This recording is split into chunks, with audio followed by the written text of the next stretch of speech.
Sir, আমার বোনকে বাঁচান প্লিজ, ওরা আমার বোনকে তুলে নিয়ে গেছে। তুমি কি আমাকে কিছু বলছো নাকি? স্যার, এখানে আপনি ছাড়া কে আছে যে আমি অন্য কাউকে বলছি? তোমার কথা আমি কিছু বুঝতে পারতাছি না। এবার ছেলেটা কাঁদতে কাঁদতে বলল, স্যার ওরা আমার বোনকে তুলে নিয়ে গেছে, আপনি প্লিজ আপুকে বাঁচান, ওরা আমার বোনের ইজ্জত লুটে নিবে। আজকে বাহিরে একটু কাজ শেষ করে বাসায় আসছিলাম, চারদিকে শুধু অন্ধকার আর অন্ধকার, আর হঠাৎ করে একটা ছেলে এসে এই কথা বলল। আমি বুঝতে পারছি না এখানে আমি কি করব। ছেলেটা আমার হাত টেনে ধরে বলল, প্লিজ স্যার আমার বোনকে বাঁচান, আমার একমাত্র বড় বোন, ওর কিছু হয়ে গেলে আমার বাবা মা আমাকে খুব বকা দিবে। আচ্ছা ঠিক আছে, চলো দেখি কোন দিকে নিয়ে গেছে তোমার বোনকে। এই তো স্যার এখান দিয়ে গিয়েছে কিছুক্ষণ আগে। পিচ্ছি ছেলেটার সাথে অন্ধকারের মাঝে একটু সামনে এগিয়ে গেলাম, কিন্তু এখানে তেমন কাউকে দেখতে পারছি না। আমি আবার ছেলেটাকে বললাম, তোমাদের সাথে কি হয়েছিল আমাকে একটু বুঝিয়ে বলবা তো? ছেলেটা আমার দিকে তাকিয়ে বলল, কিছুক্ষণ আগে আপু আর আমি বাসার দিকে যাচ্ছিলাম, হঠাৎ করে কয়েকটা ছেলে কোথা থেকে এসে আপুকে তুলে নিয়ে যায়। আমি বাধা দিতে গেলে আমাকে লাথি মেরে ফেলে দেয়। আমি ছোট্ট একটা ছেলে, আমি কিভাবে ওদের আটকাই বলেন তো? আমি বললাম, এত রাতে তোমরা বাইরে কি করছিলে?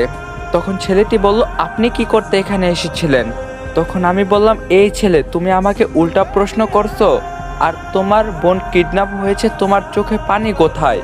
কোনো কান্না নেই মুখে, মনে হচ্ছে যেন তুমি খুব খুশি। আমার কথা শুনে ছেলেটা এবার কান্না করে বলল, এভাবে বলবেন না স্যার, প্লিজ আমার বোনকে বাঁচান। আজকে যদি আমি আপনার মতো বড় হতাম, তো কি আমি হাত গুটিয়ে বসে থাকতাম? আমি তো একাই ওদের সাথে লড়াই করতাম, এজন্য যদি নিজের জীবন দিতে হয় আমি তাও দিয়ে দিতাম। প্লিজ আপনি আপুকে বাঁচান। ছেলেটা এই কথাগুলো বলতেই আমাদের থেকে কিছুটা দূরে একটা আওয়াজ ভেসে আসলো, বাঁচাও আমাকে প্লিজ, ওরা আমার ইজ্জত লুটে নিচ্ছে, প্লিজ আমাকে বাঁচাও, আমি বাঁচতে চাই। আমি আওয়াজ শুনে সেই আওয়াজের দিকে দৌড়াতে লাগলাম। দৌড়ে যেতে যেতে সামনে একটা ঘর পড়লো। আমার কেন জানি মনে হচ্ছে এখান থেকে কিছুক্ষণ আগে একটা আওয়াজ ভেসে আসছিল। এখন কি আমি ভেতরে যাব নাকি এখান থেকে ফিরে চলে যাব, কিছুই তো বুঝতে পারছি না। ছোট্ট ছেলেটা এসে আমার হাত ধরে বলল, প্লিজ স্যার আমার বোনকে বাঁচান, ও এখানে আছে, আপনি তাড়াতাড়ি ভিতরে যান, আমি জানি আপনি আপুকে বাঁচাতে পারবেন।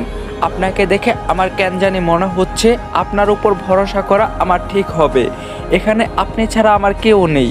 প্লিজ স্যার প্লিজ, আপনার কাছে অনুরোধ করে বলছি, আমার একটা মাত্র বড় বোন, ওর কিছু হয়ে গেলে আমি কাকে আপু বলে ডাকবো? ছেলেটার কথা শুনে আমার একটু মায়া লাগলো। আমি 2 পাঁচ না ভেবে ভিতরে চলে গেলাম। ভিতরে যেতে না যেতেই কয়েকজন এসে আমি কিছু না বোঝার আগে আমাকে উল্টো ধরে ধরে ভিতরে নিয়ে গেল। ভিতরে নিয়ে গিয়ে যেন কোনো একটা কিছুর উপর আমাকে বসিয়ে বেঁধে দিল। আমি কিছু বলার আগে রুমের লাইট জ্বলে উঠলো, আর আমি নিজেকে চেয়ারে বাঁধা অবস্থায় আবিষ্কার করলাম আমার সামনে 4জন মেয়ে দাঁড়িয়ে আছে। দেখে মনে হচ্ছে যেন এরা মেয়ে গ্যাং। প্রতি স্পিনে বোনাস, আমি জানি এটা অবিশ্বাস্য শোনাতে পারে, কিন্তু বর্তমানে ফ্রিতে ইনকাম করা অনেক ইজি হয়ে গেছে এবং আমার অনুসারীরা ইতিমধ্যে এটা করে ফেলেছে। তুমি চাইলেও এটা করতে পারো। আমার কমেন্টে থাকা লিঙ্কে ক্লিক করো অ্যান্ড সাইন আপ করো। সাইন আপ করার পর মিনিমাম 300 টাকা ডিপোজিট করো। এরপর উপহার বিভাগে যাও আর আমার প্রোমো কোডটা ইউজ করো। এরপর তুমি সাথে সাথে 50,000 থেকে 1 লাখ টাকা পর্যন্ত বোনাস পাবা। তুমি তোমার উইনিং অ্যামাউন্ট বিকাশ নগদ রকেটের মাধ্যমে উইথড্র করতে পারবা। তো লেট না করে এখনই আমার কমেন্টে লিঙ্ক আছে, সাইন আপ করো, ডিপোজিট করো আর জিতো। আমি এতক্ষণে বুঝতে পারছি যে আমাকে এখানে প্ল্যান করে নিয়ে আসা হয়েছে। যে ছেলেটা বলছিল আপনি আমার আপুকে বাঁচান প্লিজ, সেই ছেলেটা আমার সামনে দাঁড়িয়ে আছে। দাঁড়িয়ে দাঁত বের করে হাসি দিয়ে বলছে, দুনিয়াতে কত মানুষ দেখছি আমরা, তবে আপনার মতো বোকা মানুষ বোধাই আমি জীবনে একটা দেখি নাই। এই রাতের বেলায় আজকাল কাউকে ডেকে পাওয়া যায় না, আর আপনি অন্ধকারের মাঝেও আমাদের সাহায্য করতে এসে নিজে নিজে ফেঁসে গেলেন। এখন মজা বোঝেন। মেয়েগুলোকে উদ্দেশ্য করে ছেলেটা বলল, আপু তাহলে আমি গেলাম, আমার টাকাগুলো কিন্তু রেডি করে রাখবা, ঠিক আছে? এই কথা বলে পিচ্ছি ছেলেটা বের হয়ে চলে গেল। আমি বুঝতাছি না আমার এখন কি করা উচিত। মানুষ ঠিকই বলে যে আজকাল কাউকে সাহায্য করতে নেই। আজকে যদি আমি ছেলেটার কথা শুনে এখানে না আসতাম, তাহলে তো আমার আর এই বিপদে পড়তে হতোই না। আমার চিন্তা ভাবনা ভেদ করে একটা মেয়ে আমার সামনে এসে বসলো। ওকে দেখে মনে হচ্ছে এই মেয়েটাই মেয়ে গ্রুপের লিডার হতে পারে হয়তো। চোখে কালো চশমা, মাথায় চুল কেটে ছেলেদের মতো স্টাইল করছে। পরনে আছে একটা জিন্স প্যান্ট আর শরীরে একটা পাতলা গেঞ্জি। চেহারা দেখে কোনোভাবেই বোঝা যাচ্ছে না এটা কি আসলে একটা মেয়ে নাকি একটা ছেলে। তবে মেয়েদের সাথে থাকার জন্য অনুমান করে নিলাম যে এটা আসলেই একটা মেয়ে। মেয়েটা এবার আমাকে প্রশ্ন করে, নাম কি তোর? আমি সরাসরি বললাম, আমি এখানে আসছিলাম আপনাকে বাঁচাতে, আর আপনারা যে আমার সাথে এমন কিছু করবেন আমি আশা করি নাই। শুধু তোর সাথে না, এখানে যেই ছেলেরা আসে আমরা তার সাথে ঠিক তেমন করি। এই কথা বলে মেয়েটা আমার পকেট থেকে ফোনটা নিয়ে গেল। যেই দেখলো আমার কাছে বাটন ফোন, তখন মেয়েটা আমার গলা চেপে ধরে বলল, এটা কি রে? তুই কি তোর আসল ফোন বাসায় রেখে এলি? আপনারা আজকে ভুল জায়গায় হাত দিয়েছেন। আমার কাছে এত টাকা পয়সা নেই যে আইফোন কিনবো আমি। মেয়েটা এবার আমার ফোন থেকে কাকে যেন কল দিতে লাগলো। তবে আমি যতটুকু বুঝলাম যে ও আমার আম্মুর নম্বরে কল দিয়েছে। ফোনটা স্পিকারে দেওয়া আছে বলে সব কিছু শোনা যাচ্ছে। আম্মু ফোন রিসিভ করে বলল, কিরে তুই এত রাতে বাহিরে কি করিস? তাড়াতাড়ি বাসায় আয়, এত রাতে বাহিরে থাকা ভালো না বাবা। আম্মুর কথা শুনে মেয়েটা হাসতে হাসতে বলল, আমি আপনার ছেলেকে তুলে নিয়ে এসেছি। এখন যদি 5 লাখ টাকা দিতে পারেন তো ওকে আমি ছেড়ে দিব, নইলে একেবারে মেরে ফেলবো। জীবনের জন্য নিজের ছেলেকে হারাবেন। আমার আম্মু আবার একটু চালাক টাইপের মহিলা, এজন্য তিনি বললেন, বাবা ভালোই তো মজা করছো তুমি। দেখি আমার ছেলের ফোন হারিয়ে গেছে দেখে তুমি ফোন করে টাকা চাইছো আমার কাছে না? আর মনে করছো আমি কিছুই বুঝবো না? আম্মুর কথা শুনে মেয়েটা যেন একটু বিরক্ত হলো। ও আশা করে নেয় আমার আম্মু এভাবে ওর সাথে কথা বলবে। মেয়েটা আমার মুখে হাত দিয়ে শক্ত করে চেপে ধরে বলল, তোর মাকে একটু বল তুই কোথায়, আমাদের যেন বিশ্বাস করে যে আমরা তোরে এখানে তুলে নিয়ে আসছি। আমি শুধু বললাম, হ্যালো আম্মু। এটা বলাতেই মেয়েটা আমার সামনে থেকে ফোনটা সরিয়ে বলল, কি এবার বিশ্বাস হয়েছে? কিন্তু ওপাশ থেকে আম্মু সাথে সাথে কান্না করে বলল, মারে আমরা এত টাকা কোথায় পাবো? আমরা তো মিডল ক্লাস ফ্যামিলির, দিনে যা ইনকাম হয় তা দিয়ে চলে, প্লিজ আমার ছেলেকে ছেড়ে দাও। মেয়েটা ফোনটা কেটে দিয়ে এক বুক হতাশা দেখিয়ে বলল, আজকে যা একটু কষ্ট করছিলাম সেটা মনে হয় বিফলে যাবে। এই কাকে ধরে নিয়ে আসলাম বলে নাকি ওরা মিডল ক্লাস ফ্যামিলির মানুষ। কি করি বলতো এবার? তখন আমি হাসি দিয়ে বললাম, আমাকে মেরে ফেলুন যদি আপনাদের ইচ্ছা হয়, তবে এতটুক বিশ্বাস করতে পারেন যে আমার কাছে একটা টাকাও নাই। আর আমি তো আগেই আপনাকে বলছি ভুল জায়গায় হাত দিয়েছেন। মেয়েটা আমার সামনে থেকে দাঁড়িয়ে বলল, এখন কি করি বলতো? ওকে কি মেরে ফেলবো নাকি ছেড়ে দিব, কি করি? এই কথা বলতেই অন্য একটা মেয়ে আমার দিকে এগিয়ে এসে আমার শার্ট খুলে বলল, ও মাই গড, ওর বডি দেখ বান্ধবী, দেখে মনে হচ্ছে যেন প্রতিদিন জিম করে। তখন আমি বললাম, না খালামণি, আমি জিম করি না, প্রতিদিন কাজ করি, তো এই জন্য হয়তো এই বডি হয়েছে। মেয়েটা আমার গলায় 2 হাত চেপে দিয়ে ধরে বলল, তুই খালা বলিস কাকে রে? খালা তো হয় তোর মা, তোরে তো আমি। এই কথা বলে মেয়েটা আমার ঠোঁটের সাথে ওর ঠোঁট মিলিয়ে দিল। তবে একটু পরে আমাকে ছেড়ে দিয়ে আপনি আপনি নিচে ঠাস করে পড়ে গেল। দেখে তো মনে হচ্ছে অজ্ঞান হয়ে গেল। যাক শালা, এই মেয়ে তো আমাকে লিফট কিস করে অজ্ঞান হয়ে গেল। কাহিনী কি কিছুই তো বুঝলাম না। লিডার মেয়েটা ঠাস করে আমার গালে চর বসিয়ে দিয়ে বলল, তুই আমার বান্ধবীর সাথে কি করলি যার কারণে ও এভাবে অজ্ঞান হয়ে মাটিতে পড়ে গেল? উত্তরে আমি বললাম, আমি কি জানি যে আপনার বান্ধবী অজ্ঞান হয়ে গেল? আমার হাত পা তো বাঁধা, আর আপনার বান্ধবী আমাকে কিস করছে আমি কিভাবে জানবো? তবে আসার আগে একটু পান খেয়েছিলাম, এজন্য হয়তো আপনার বান্ধবী অজ্ঞান হয়ে গেছে। মেয়েটার চোখে একটু পানি দিতেই ওর হুঁশ আসতেই আমার দিকে তাকিয়ে বলল, ওরে তাড়াতাড়ি ছেড়ে দে, মনে হচ্ছে যেন 12 মাসে মুখ ধোয় না। ছি ছি ছি, মুখে কি গন্ধ না জানি শরীরে।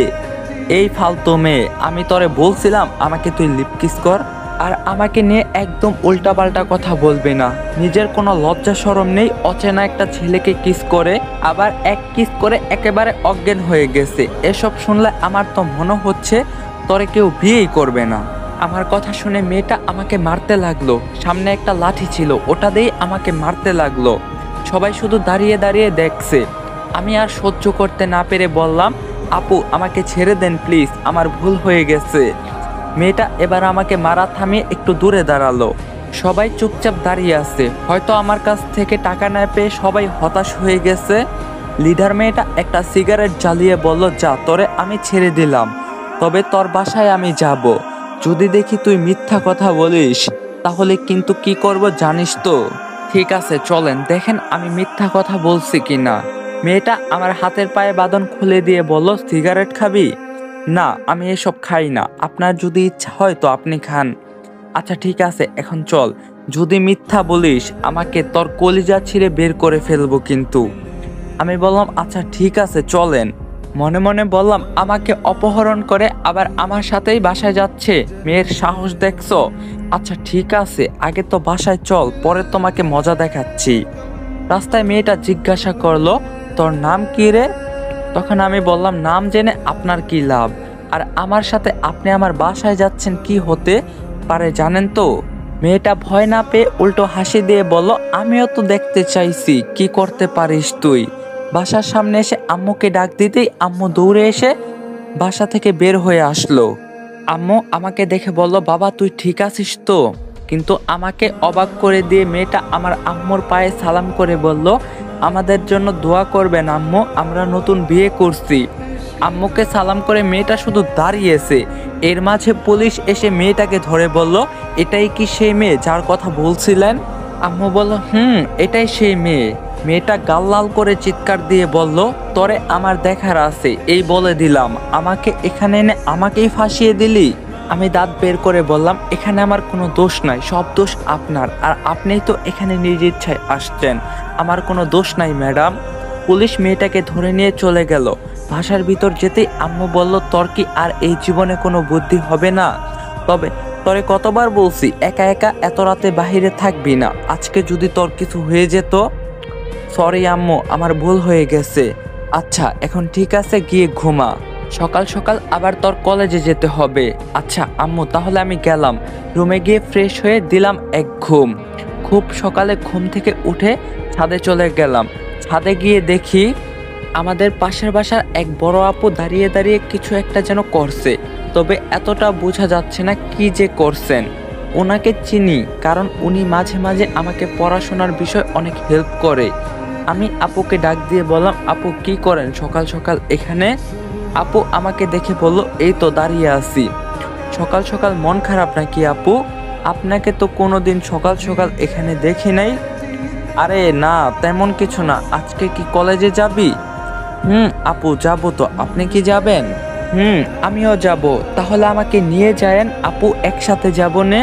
আমার কথা শুনে আপু গলা টান দিয়ে বলল, আমি তো আমার বান্ধবীদের সাথে যাব, তুই একা চলে যা। আপুর কথা শুনে আমার একটু মন খারাপ হয়ে গেল। আমি গরিব ঘরের সন্তান, এই জন্য কলেজে আমাকে কেউ পছন্দ করে না। তবে আমার একটাই বন্ধু আছে কলেজে, ওর নাম ফাহিম। ও আবার আমার থেকে অনেক বড় লোক, তবে ওর সাথে আমার ছোটবেলার সম্পর্ক বলে ও আজও আমার বন্ধু, নইলে আমার মতো ছেলের পাশে কেউই থাকতো না। কলেজে সবাই আমাকে ভালো চোখে দেখে না, সবাই মনে করে যেন আমি নিচু বংশের ছেলে। থাক, এই বিষয়ে আর না বলে। তবে আমার মাথায় সবসময় একটা কথাই চলে যে, আর যাই হোক কিছু করি না কেন, আমার পড়াশোনা করতেই হবে। জীবনে যদি কিছু করতে হয় সেটা হলে পড়ালেখা। আমি নিচে যেতেই আম্মু আমাকে ঠান্ডা ভাতগুলো গরম করে দিয়ে বলল, বাবা এগুলো খেয়ে চলে যা। কি আর করা, আমার আম্মু আমাকে যেটা দেয় সেটাই খেয়ে নিলাম। এত বড় লোক না যে সকাল সকাল নাস্তা খাবো, সেই টাকা আমাদের কাছে নাই। কলেজে যাব বলে রেডি হয়ে রুম থেকে বের হতেই আম্মু রান্নাঘর থেকে চুলায় কালি এনে আমার মাথায় এক কোণায় দিয়ে বলল, এখন কলেজে যা বাবা, তোর উপর কারো নজর লাগবে না, তোর কপালে নজর ঠিকা দিলাম। আম্মু, এটা না দিলে হয় না, সবাই আমাকে বোকা বলে, এজন্য। আমি কি এখনো ছোট আছি বলো তুমি? তুই আমার কাছে সবসময় ছোট, বুঝলি? এখন কোনো কথা না বলিস না, চুপচাপ কলেজে যা। আম্মুর এসব পাগলামো আমার একদম ভালো লাগে না, তাও কিছু বলতে পারি না, কি করব, আম্মুর কথা তো শুনতেই হবে। আমি বাসা থেকে বের হতেই ফাহিম রিস্কা নিয়ে এসে বলল, কিরে আজকে এত তাড়াতাড়ি কিভাবে রেডি হলি? আমি ফাহিমের পাশে বসে বললাম, কেন, আমি কোনোদিন দেরি করছি? দেরি তো প্রতিদিন তুই করিস, আমি তো কখনো কোনোদিন দেরি করি নাই, প্রতিদিন ঠিক সময় মতোই চলে আসি। থাক ভাই, আর কোনো কথা বলতে হবে না তোর। আর তোর কপালে এসব কি রে? প্রতিদিন কি এসব দেওয়া লাগে? নজর টিপ না দিলে হয় না? তুই কি এটা বুঝিস না যে কলেজে সবাই মিলে তোরে নিয়ে হাসাহাসি করে? আমি বললাম, ফাহিম কি করব বল তুই, আমার আম্মু উনি, ওনার কথা আমি ফেলতে পারবো না। আচ্ছা ভাই ঠিক আছে চল, কোনো কথা বলিস না। ফাহিমের সাথে কলেজের মাঠে চলে গেলাম। মাঠ থেকে হেঁটে হেঁটে কলেজের ভেতরে যাচ্ছি, তখন রাসেল ভাই ডাক দিয়ে বলল, ফয়সাল এখানে আয় তো। গাইস, গল্পটি ভালো লাগলে একটা লাইক দিবেন, চ্যানেলে নতুন হয়ে থাকলে সাবস্ক্রাইব করবেন মাস্ট বি, কারণ আমাদের 200K সাবস্ক্রাইবার খুবই কামিং সুন। আর এখন থেকে আমরা রেগুলার ভিডিও দিব যাতে খুব তাড়াতাড়ি আমাদের 200K সাবস্ক্রাইবার হয়ে যায়। তো দেখা হবে পার্ট 2তে। সবাই ভালো থাকেন, সুস্থ থাকেন, আল্লাহ হাফেজ।